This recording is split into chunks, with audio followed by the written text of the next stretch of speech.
ఏదో Phinehas video పెట్టాడు, ఇది నిజమే ఇది నిజమే అని సంకలు కొట్టుకుంటున్నా. మీ అందరికి కూడా చెప్తున్నా, లైకులు కొట్టి షేర్లు కొట్టి కామెంట్స్ పెట్టి బ్రదర్ నీలాంటి వాళ్ళు లెగవాలి, నీలాంటి లెగవాలి. ఏంటి లేచేది? కొంతమంది నాకు కౌంటర్ ఇస్తూ నన్ను సపోర్ట్ చేసే వాళ్ళని తిడుతున్నారు. ఒక విషయం అందరూ గుర్తుపెట్టుకోండి, నన్ను ఎవరూ సపోర్ట్ చేయకపోయినా, ఒక్క కామెంట్ కూడా నాకు సపోర్ట్గా రాకపోయినా నేను లిస్టులో పెట్టుకున్న వాళ్ళందరినీ వేపుకుంటూ పోతాను. నాలాగా సంఘం విషయంలో బాధపడుతున్న వాళ్ళు, రోషం కలిగిన వాళ్ళు సపోర్ట్ చేస్తారు, నచ్చని వాళ్ళు తిడతారు. ఎవరిష్టం వాళ్ళదే. నన్ను వ్యక్తిగతంగా ఎవరైనా తిట్టినా నేనేమీ అన్నాను. వాళ్ళకి ఏదైనా సలహా ఇస్తానేమో గానీ సెటైర్ వెయ్యను. ఎందుకంటే నేను ఈ వీడియోని సంఘంలో మార్పు కోసం చేస్తున్నాను, పొగడ్తల కోసం కాదు. ఎవరెంత తిట్టుకున్నా ఏం పర్లేదు, కానీ వాక్యాన్ని వక్రీకరించి మాట్లాడితే మాత్రం. వీడియోలోకి వెళ్లే ముందు ఒక విషయం గుర్తు చేస్తున్నాను. ఇది Christian roasting channel. Christian roasting channel అంటే క్రిస్టియన్స్ని రోస్ట్ చేసేది కాదు.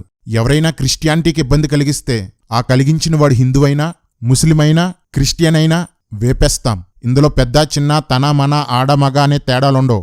వాక్యానికి విరుద్ధంగా ఎవరు మాట్లాడినా రోస్టింగ్ తప్పదు. వేపేటప్పుడు కొన్ని ఇబ్బందికరమైన పదాలు వాడాల్సి వస్తుంది. వీళ్ళు చేస్తున్న నష్టం విపరీతమైనప్పుడు నేను కూడా విపరీతంగా మాట్లాడాల్సి ఉంటుంది. మరి ఈ విషయాన్ని నా మొదటి రోస్టింగ్ వీడియోలోనే చెప్పాను. స్త్రీలని చూడకుండా ఇలా చేస్తారా, అలా చేస్తారా, ఆడవాళ్ళని ఇలా అవమానిస్తారా అంటూ వాపోయే వాళ్ళందరూ వినండి. స్త్రీ ఏ విషయంలో తక్కువ, లేదా స్త్రీ ఏ విషయంలో పురుషుని కన్నా ఎక్కువ? క్రీస్తులో స్త్రీ అని పురుషుడని తేడా లేదు. అందరూ సమానమే. ఆశీర్వాదాల్లోనూ సమానమే, తీర్పులోనూ సమానమే. నేను ఈ వాక్యాన్ని 100% నమ్ముతాను. అందుకే రోస్ట్ చేసేటప్పుడు పెట్టా పుంజా అని చూడను. తప్పు చేస్తే వేపుడే వేపుడు. ఒక్కొక్కరికి ఎవరి మామూలు వాళ్ళకిచ్చే ముందు చాలా మంది వాగిన ఒక డైలాగ్కి ఆన్సర్ చేయాలి. దైవజనరాలుగా నేను ఈ విషయాన్ని ప్రేమతో తెలియచేస్తున్నాను. నీ అక్కకో, నీ చెల్లికో, నీ అమ్మకో ఇలా చేస్తే గుండెలు.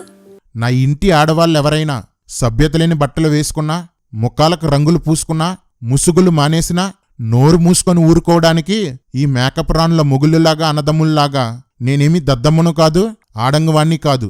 నా వాళ్ళు తప్పు చేస్తే ఫోటోషాప్లో కాదు, డైరెక్ట్గానే గీసి పారేస్తాను.